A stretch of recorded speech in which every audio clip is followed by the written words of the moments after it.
So, what's your name? Taylor Swift with an S. Okay. And where are you from?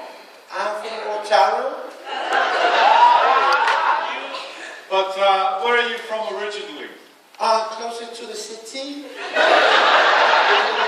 Okay, and where's that? Papatoetoe. I was actually wondering about your ethnicity. Oh no, I'm from Manukau City. I've never been to an ethnicity. Okay. So what makes you think you can win this competition?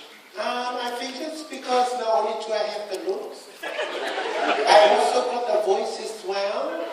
Wow. Well, what singing experience that you had? I'm like the #1 backup singer in my family.